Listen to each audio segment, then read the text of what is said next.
பாவத்தை பரப்புவது முனாஃபிக்குடைய தன்மை. பாவத்தை குர்ஆன் பதிவு செய்கிறது. தங்களுக்கு மத்தியில் கெட்டதை பரப்புவார்கள், நல்லதை தடுப்பார். பயானுக்கு வாங்க வை, எல்லாம் போயிட்டு என்னத்துக்கு பயானுக்கு என்ன கிடைக்கும்? ஒன்றும் கிடையாது. அல்லாஹ் ரசூலை பத்தி கேட்போம். உட்காரக்கூடிய ஒவ்வொரு வினாடிக்கும் நன்மை எழுதப்படுகிறது. அல்லாஹ்வுடைய ரிதா, மலக்குகள் ரெக்கைகளால் சூழப்படுகிற கூடிய ஒரு சபை. அல்லாஹ் மக்ஃபிர் லஹு வர்ஹம்ஹு, யா அல்லாஹ் இவரை மன்னிப்பாயாக, இவர் மீது இரக்கம் காட்டுவாய் என்று மலக்குகள் பிரார்த்தனை செய்கிறார்கள்.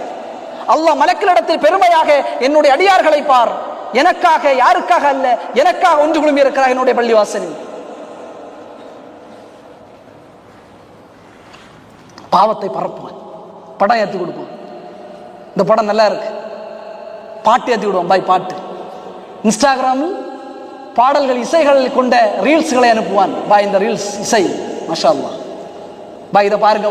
குறிப்பாக இளைஞர்கள் ஆபாசங்களை பரப்புவது, அசிங்கமான செய்திகளை பரப்புவது, இது நம்ம வேலை கிடையாது. இப்போ படங்களை ஏற்றி கொடுப்பது. பாருங்க, குல் யா இபாதி அல்லதீன அஸ்ரஃபு அலா அன்ஃபுஸிஹிம், தனக்குத்தானே அநீதி இழைத்தவனுக்குத்தான் அல்லாஹ் சொல்கிறான்.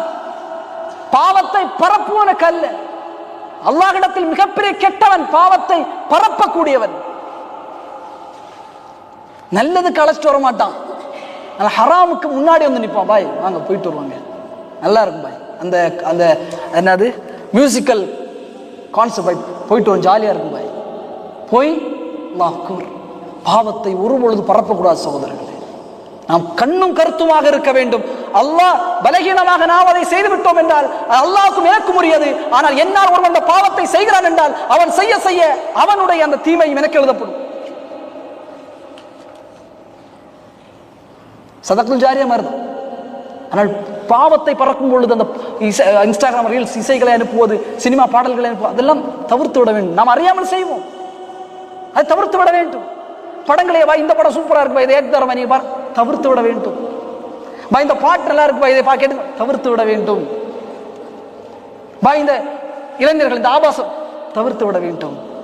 இந்த ஆபாச ஆடியோ கேளுங்க, தவிர்த்து விட வேண்டும். வேலை நிறைய இருக்கு. அல்லாஹ்வை இபாதத் செய்வது, மார்க்கத்தை மக்களுக்கு எத்தி செய்வது. உலகத்தில் எத்தனையோ கோடான கோடி மக்கள் கஷ்டத்தால், உணவு கஷ்டத்தால், இருப்பிட கஷ்டத்தால் வாழுகிறார்கள். அவர்களுக்கு துவா செய்வதற்கு நேரம் இருக்கிற சகோதரர்கள், அதற்கு முன் வர வேண்டும். இப்ப முனாஃபிக் பாவத்தை பரப்புவான், பரப்பவே கூடாது. பாவம் எந்த செயல் நல்லதான் பரப்பும். ஹதீஸா ஒரு ஹதீஸா பாருங்க, இந்த ஹதீஸ் இந்த மார்க்கத்துவம், இந்த தன்மையோடு நம்முடைய வாழ்க்கை அமைக்கப்பட வேண்டும்.